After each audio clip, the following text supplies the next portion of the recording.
Viewers, the মই Nihar Assam street food lover and ট্ৰেভেলিঙলৈ আপোনালোকক ৱেলকাম জনাই আছোঁ।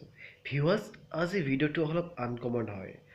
যদি আপুনি কম পইচাত ফুৰিব যাব বিচাৰে, ফ্লাইটৰ টিকেট কেনেকৈ কাটিব তাৰ বিষয়ে ইয়াত জনাব বিচাৰিম।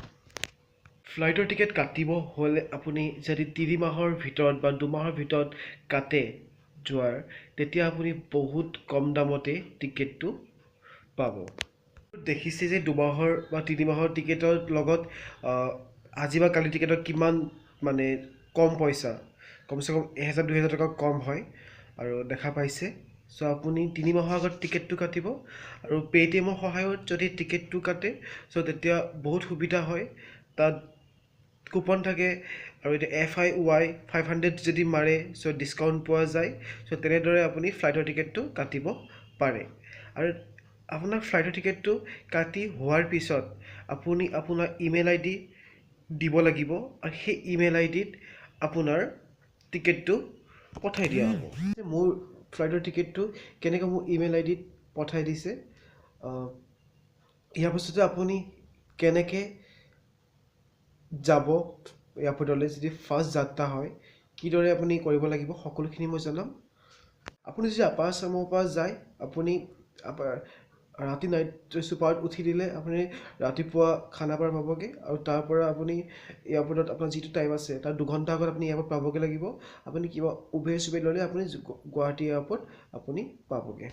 এয়াৰপৰ্টৰ সন্মুখত চেকিং থাকে। সেই চেকিঙত ভিতৰত সোমোৱাৰ পিছত আপুনি আৰু বাহিৰলৈ ওলাই আহিব নোৱাৰে। সেই চেকিঙৰ কাৰণে আপোনাৰ অ'ন ডকুমেণ্টছ, চ' আপোনাৰ লাইচেঞ্চ, পান কাৰ্ড আদি দেখুৱাব লাগিব আৰু সেই পান কাৰ্ড দেখুওৱাৰ পিছত টিকেটটো দেখুৱাব লাগিব। টিকেটটো আপুনি মোবাইলতো দেখুৱাব পাৰে, নহবা আপুনি পেন কাৰ্ডো দেখুৱাব পাৰে আৰু সেইটো লৈ আপুনি ভিতৰত সোমাই যাব লাগিব। সোমাই যোৱাৰ পিছত আপোনাৰ বেগটো চেকিং হ'ব। বেগৰ ভিতৰত কোনো নাইফ বা পানী বটল বা কাৰোবাক আঘাত কৰা কিছুমান বস্তু আপুনি নিব নোৱাৰিব। আৰু যদি সেই বস্তুখিনি নিয়ে, আপোনাৰ বেগ চেকিং কৰা টাইমত সেই বস্তুখিনি এয়াৰপৰ্টে জব্দ কৰি ৰাখি থ'ব। কথা হয়, যদি আপুনি মেডিকেল পেচেণ্ট হয়, চ' আপুনি বহুত দিনৰ আগৰ পৰা মেডিচাইন কৰি আছে, আপুনি ডায়েবেটিছ পেচেণ্ট হয়, চ' তেতিয়াহ'লে আপুনি ডায়েবেটিছ দৰৱখিনি নিবৰ কাৰণে আপুনি এটলিষ্ট ডাক্তৰৰ পৰা এখন চাৰ্টিফিকেট উলিয়াই থোৱাটো ভাল। কিবা কাৰণত যদি আপোনাৰ টেবলেটখিনি নিব নিদিয়ে বা আপোনাৰ মেডিচাইনখিনি নিব নিদিয়ে, আপুনি তেতিয়াহ'লে সেই আপোনাৰ চাৰ্টিফিকেটখন আপুনি তাত ইছ্যু কৰিব পাৰিব। আপুনি যোনখন আপোনাৰ ইমেইল ID আপোনাৰ টিকেটটো আহিছে, সেই টিকেটটো লৈ আপুনি আপোনাৰ ফ্লাইটৰ যিটো নাম হয় বা এয়াৰ ইণ্ডিয়া হওক, স্পাইচজেট হওক, তাৰ কাউণ্টাৰত যাব লাগিব। কাউণ্টাৰত গৈ আপোনাৰ টিকেটখিনি মানে যোনটো আপোনাৰ মোবাইলত আছে বা আপোনাৰ প্ৰিণ্ট আছে, সেইখন তেওঁলোকে তাত দিব লাগিব আৰু আপোনাৰ ডকুমেণ্টছ দিব লাগিব। তাতে আপোনাক এটা পাছ বনাই দিব, টিকেট বনাই দিব আৰু সেই টিকেটটোত আপোনাৰ ছিট নাম্বাৰ লেখা থাকিব আৰু লগতে আপোনাৰ বেগটো তাতে জমা কৰি ৰাখিব। টিকেটটো লৈ আপোনাৰ তাত টাইম লেখা থাকিব যে আপোনাৰ ফ্লাইটখন যদি 7:30 হয়, চ' ধৰি লওক 7টা বজাতে আপোনাক আপোনাৰ ভিতৰত নিব ফ্লাইটলৈ আৰু আপোনাক তাতে বাছ থাকিব। ফ্লাইটত যি ফ্লাইট হয়, সেই ফ্লাইটৰ আণ্ডাৰত বাছ থাকিব আৰু সেই ভলভ'য়ে আপোনাক ফ্লাইটত লৈ যাব। ফ্লাইটৰ ভিতৰত গৈ আপুনি তাত আপোনাৰ টিকেটত যোনটো নাম্বাৰ লেখা আছে B1, B2, B3, চ' যিখিনি নাম্বাৰ লেখা আছে আপুনি তাত নাম্বাৰ চাব আৰু সেই নাম্বাৰত আপুনি ছিটটো আপুনি বহিব পাৰিব। আৰু এটা কথা, যদি আপুনি কিবা ফ্লাইটৰ ভিতৰত খাব বিচাৰে, আগতীয়াকৈ আপুনি কাউণ্টাৰত যদি এটা মিনিমাম পইচা দি আপুনি তাৰ খোৱা বস্তুটো কাৰণে এটা পইচা দি পে' কৰি আহিব পাৰে। এটা কথা, ফ্লাইটত যে একাপ চাহ খায় 100 টকা ভৰিব লগা হয়।